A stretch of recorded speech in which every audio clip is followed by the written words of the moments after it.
Hello and welcome to this edition of Y-PAC CityCast. I'm Randy Beeler.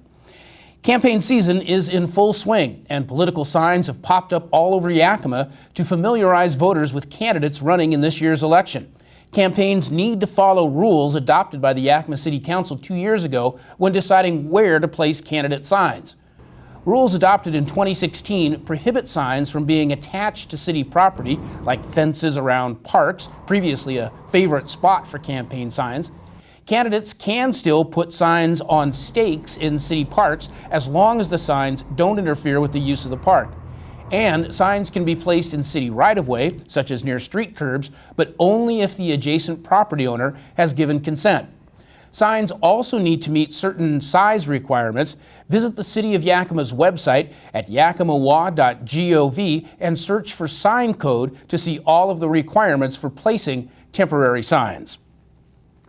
Well, local nonprofit service providers and staff from several City of Yakima divisions and departments teamed up recently to reach out to people camping on public property and point them toward safe temporary housing, regular meals, and other services. The task force was formed in light of a noticeable recent increase in spontaneous camping on public property. A City of Yakima ordinance passed in 2016 prohibits camping on public property. Of the 13 people contacted by the task force in the early morning of June 7th, 8 agreed to be transported to a shelter and 5 simply vacated campsites. No one was arrested. A conviction of violating the city's unlawful camping ordinance can result in a fine of up to $1,000, up to 90 days in jail, or both. The task force will continue to be deployed periodically if necessary. Yakima has a new fire chief who is very familiar with the Yakima Valley, and a prestigious award was presented to one of Yakima's fire captains recently. To tell you more, here's CityCast's John Fannin. Thanks, Randy. Yakima City Manager Cliff Moore has appointed Aaron Markham to be Yakima's next fire chief. Markham officially began serving as Yakima Fire Chief on Friday, June 1st. He took the oath of office for the chief's post during the Yakima City Council meeting on June the 5th. Markham was hired as a deputy fire chief for the Yakima Fire Department in February of this year. Before that, he was Sunnyside's fire chief for 14 years. He succeeds Bob Stewart, who retired in February. As fire chief, Markham oversees a department with 137 total staff members. The department's 2018 budget is about $19 million. Yakima Fire Prevention Captain and Public Information Officer Jeff Pfaff is the Outstanding Washington Fire Educator of the Year for 2018. He received that honor last month during the Washington Fire Chiefs Annual Banquet. The Yakima City Council recognized Pfaff's accomplishment during its meeting on Tuesday, June the 5th. Pfaff's work includes not only serving at the scene of emergencies, but seeking ways to improve safety for firefighters and the community. On behalf of the department, Pfaff recently wrote and received a grant from Legends Casino in the amount of $3,000 for smoke alarms and fire education materials.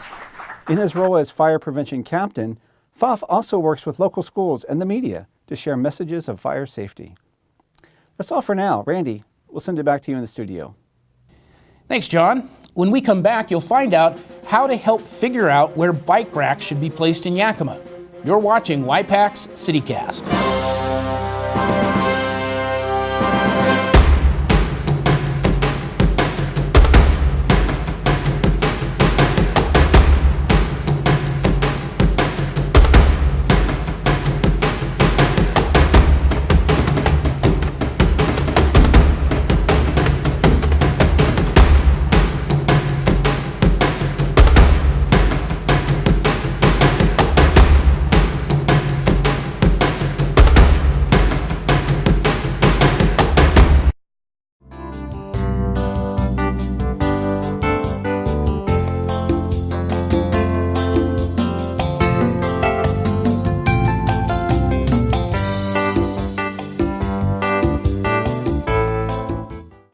The Yakima to Ellensburg commuter makes riding to each city a time saver. Sit back and finish your work. Read a book, make contacts while en route. It's easy and affordable when they do all the driving for you. The commuter runs multiple trips per day in each direction. It will pick you up or drop you off at 8 different stops.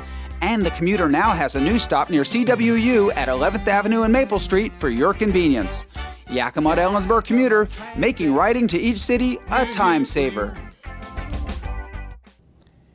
Yakima is trying to become more friendly to people who ride bikes. That effort includes identifying where bike racks are today and where more bike racks should be placed in the future. To tell you more, here's CityCast's Sean Davidow. Thanks, Randy. Today we're out and about in Yakima looking for bike racks.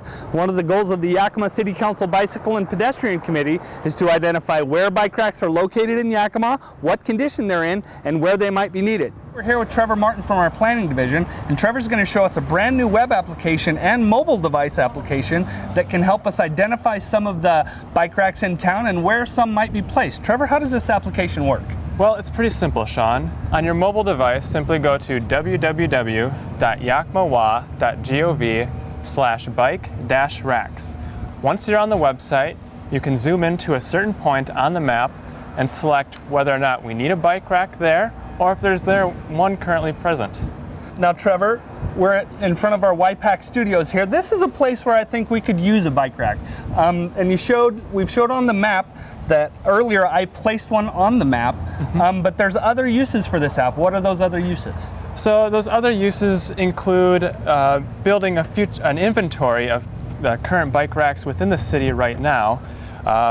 Once you have a point selected, you can add a picture to go along with the bike rack. So say, for example, if you have encountered a bike rack in town that needs repair, or if there's a spot in town where maybe there's a discarded patch of grass where a bike rack would be useful. You can simply upload a picture of that bike rack or that patch of grass, and it'll be inventoried within the city's database, and we can go back and look at that at a time in the future and determine whether or not a bike rack would be best suited for that location. Okay, now we're going to take a trip around town and find a spot where there are a few bike racks and maybe find one or two that might need some repair to show you how this app works. Let's go. Now, Trevor, this is one of the more artistic bike racks in town. This is right down by the Millennium Plaza if people want to find it. Now, mobile applications aren't the only way that you can put racks on the map. What are some other ways?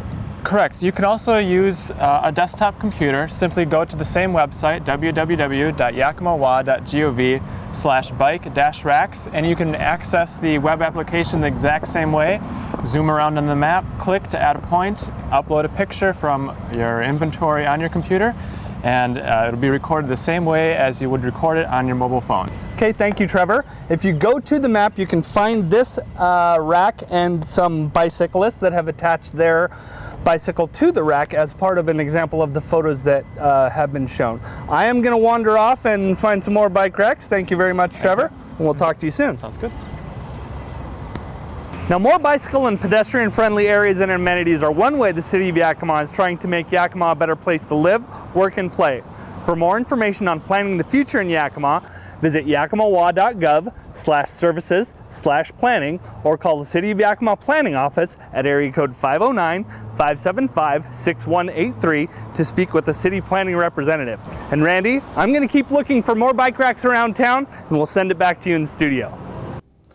Thank you, Sean. Thank you for joining us for this edition of Y-PAC CityCast. The City of Yakima provides a variety of ways for you to learn about what's going on with the City Council, programs and services, and much more. The city's website at yakimawa.gov includes a lot of information about current news, special events, and the various departments and divisions of the city. Check out the city's Facebook page, Twitter feed, and Instagram page to see regular updates about activities the city is involved with, and watch Y-PAC programming and other videos on the city's YouTube channel. Thanks again for tuning in to this edition of Y-PAC CityCast. I'm Randy Beeler. Take care.